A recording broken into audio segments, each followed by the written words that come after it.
Muy bien, ahora vamos a ver cómo se traduce esta gingivitis, esta lesión establecida, en la clínica, ¿sí?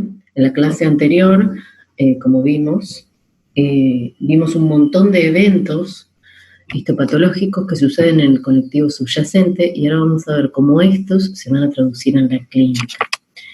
Estas no son imágenes del mismo paciente, pero nos van a servir para ver cómo va evolucionando la clínica desde la salud hasta la lesión establecida gingivitis.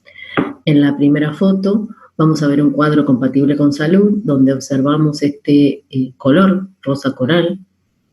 Están muy bien delimitados los límites entre la encía libre y la encía adherida. Incluso se ve el límite entre la encía adherida y la mucosa alveolar. En la segunda foto se ve un área donde hay una zona de hemorragia. La hemorragia es uno de los primeros signos que aparecen clínicamente de la gingivitis, pero como verán, es algo muy sutil, hay que observar muy bien, y si vemos alrededor de esa zona de hemorragia, ya el margen gingival se va a presentar redondeado. En la tercera imagen ya son más visibles los signos clínicos de inflamación. Vamos a tener un cambio de coloración más marcado hacia el rojo.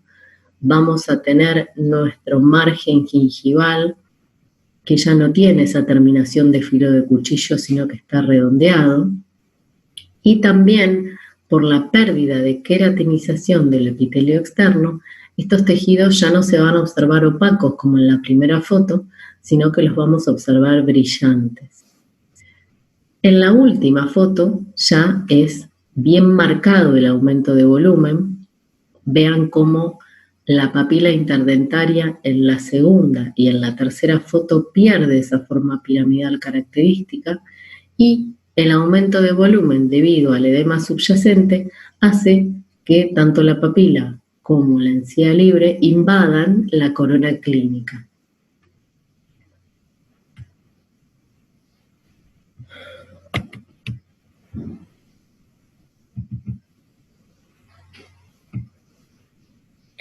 Para describir la lesión de gingivitis, vamos a tener en cuenta los siguientes ítems: el color, el tamaño o volumen, la forma, la textura y la consistencia.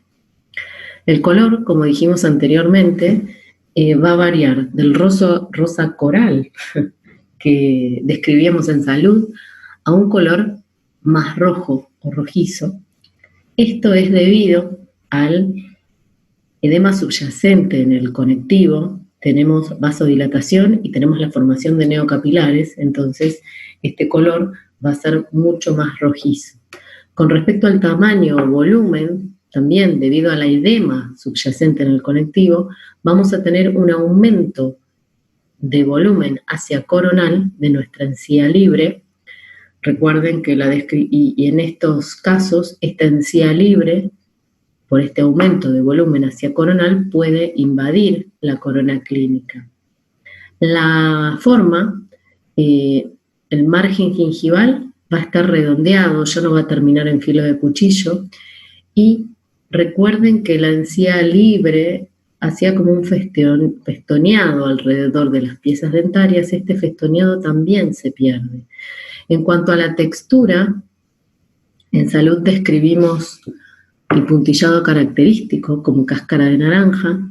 Este se pierde debido al edema subyacente. Vamos a perder fibras perivasculares y fibras de la matriz conectiva, fibras de colágeno tipo 3 y fibras de colágeno tipo 4. Esto también va a hacer que varíe la consistencia de este tejido, que va a pasar de firme a resiliente.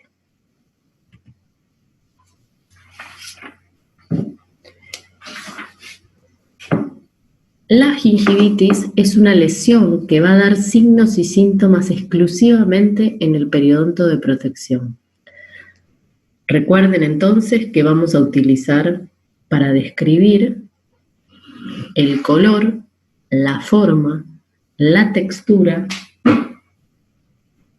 el volumen, y siempre estos cuadros van a estar asociados al acúmulo de biofilm en el margen gingival, como bien observamos a simple vista en esta foto.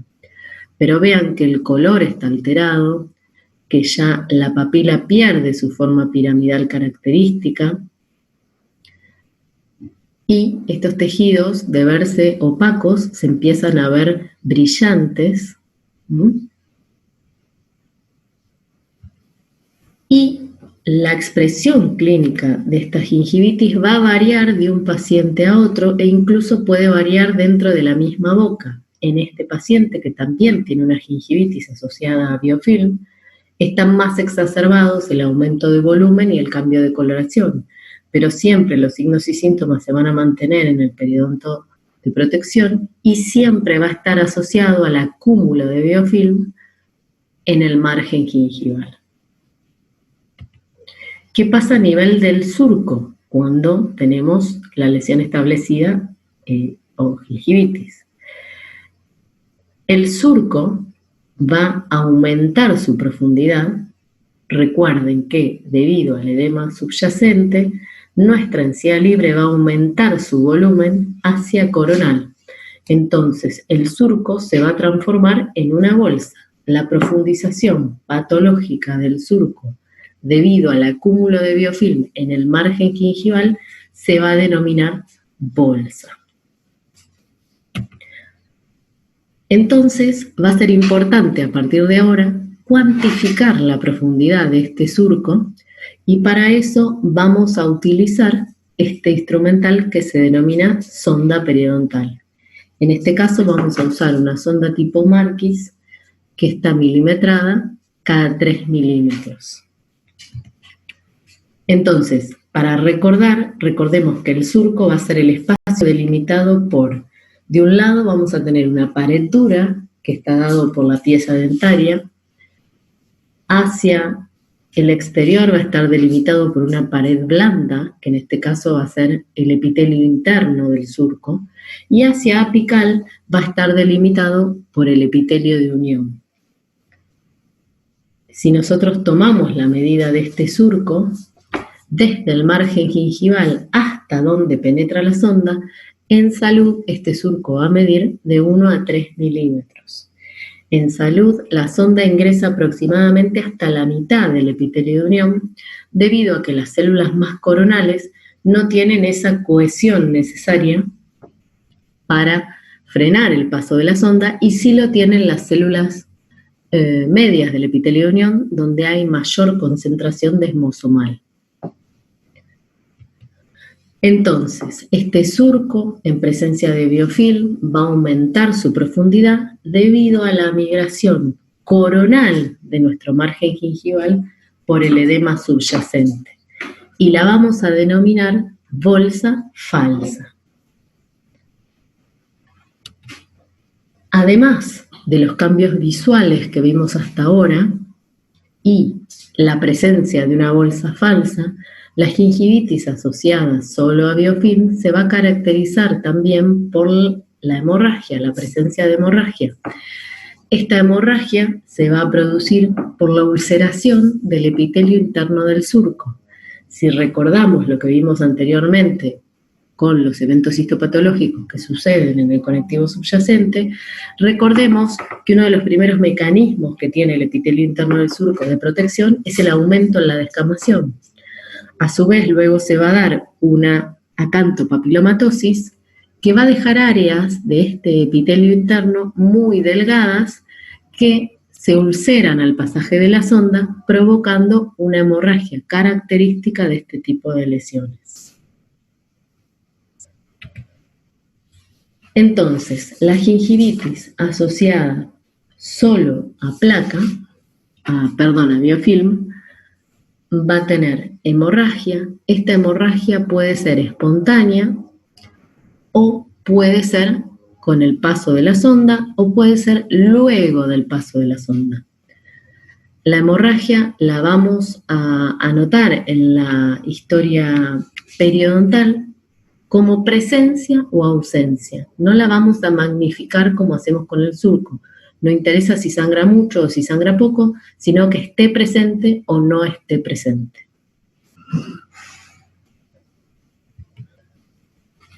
Como dijimos anteriormente, este tipo de lesiones está confinada al periodonto de protección, vamos a tener un cambio de coloración, un aumento de volumen del margen gingival hacia coronal que nos va a dar como resultado esta bolsa falsa. Vamos a tener un cambio en la coloración y siempre este tipo de lesiones está asociado a la presencia de biofilm en el margen gingival. En este caso lo vamos a hacer visible con una tinción como es el O'Leary. Este tipo de tinciones son muy importantes y nos van a servir para mostrarle al paciente cuál es el origen de esta lesión y luego vamos a ver que también nos va a servir para la enseñanza de higiene de este paciente. Entonces, podemos hacer visible esta placa bacteriana por medio de tinciones como el O'Leary. Como esta lesión, la gingivitis asociada a biofilm, es una lesión que va a estar limitada al periodonto de protección, no tenemos ningún cambio radiográfico, o sea, no da signos radiográficos. Nuestro periodonto de inserción está intacto, entonces nuestras características radiográficas en gingivitis deben ser las mismas que en salud. No tenemos que tener ninguna alteración en el hueso, ninguna alteración en el espacio del ligamento periodontal, ni en las piezas dentarias. Entonces, esta gingivitis asociada a biofilm va a estar caracterizada, como dijimos, da signos y síntomas en el periodonto de protección. Su etiología está exclusivamente relacionada con el acúmulo de placa en el margen gingival, el acúmulo de biofilm en el margen gingival. Entonces es de etiología bacteriana. Nos va a dar signos clínicos de inflamación, esto es, aumento de volumen, cambio de coloración, hemorragia, tenemos un cambio en la textura. Esta gingivitis asociada a biofilm es reversible. Esto quiere decir que con la terapia básica que vamos a ver más adelante cuando veamos plan de tratamiento, este cuadro es reversible, o sea, podemos devolver estos tejidos a la salud. ¿Por qué es tan importante tratar la gingivitis, diagnosticarla y tratarla? Porque en muchos pacientes este cuadro de gingivitis asociada a biofilm puede evolucionar hacia otra patología gingivoperiodontal denominada periodontitis. En la periodontitis se van a ver afectados de manera irreversible los tejidos del periodonto de inserción. Por eso es muy importante diagnosticar y tratar la gingivitis, que es un cuadro reversible. En algunos pacientes, esta gingivitis asociada solo a biofilm se puede ver modificada en su expresión clínica. ¿En qué cuadros? Cuando estos pacientes tienen una alteración hormonal o toman alguna medicación. Por eso es muy importante identificar, cuando hacemos la historia clínica sistémica del paciente, identificar estos factores que me pueden modificar la expresión clínica de la gingivitis asociada solo a biofilm. En el caso del sistema endocrino, estas modificaciones hormonales se pueden dar en embarazo, en pubertad o en ciclo menstrual. ¿Qué va a pasar? Las hormonas gestacionales van a provocar un aumento de determinados microorganismos en el biofilm y a su vez están asociadas a cambios vasculares que me va a dar una expresión mayor de la inflamación en nuestra clínica de esta gingivitis. Van a favorecer y van a aumentar la vascularización y la vasodilatación. Y así van a dar una expresión clínica con signos de inflamación más marcados. Como vemos en este caso, van a estar exacerbados el aumento de color y muchas veces el aumento de volumen. Otro factor que me puede modificar la expresión clínica de nuestras gingivitis asociadas solo a biofilm son los medicamentos. Tenemos los anticonvulsivantes como la fentoína, que tienen una prevalencia del 50%. Tenemos los inmunosupresores como la ciclosporina, que tienen una prevalencia del 25 o 30% y van a estar en pacientes trasplantados. Tenemos los bloqueantes de canales de calcio como la nifedipina, que en este caso son antihipertensivos, antiarrítmicos y antianginosos, con una prevalencia menor del 20%. Y por último tenemos los anticonceptivos, que bueno, eran más que nada los anticonceptivos más antiguos, que tenían un gran componente hormonal y solían alterar los signos clínicos de la inflamación provocada por la gingivitis asociada a biofilm, pero los más modernos raramente dan este tipo de sintomatologías.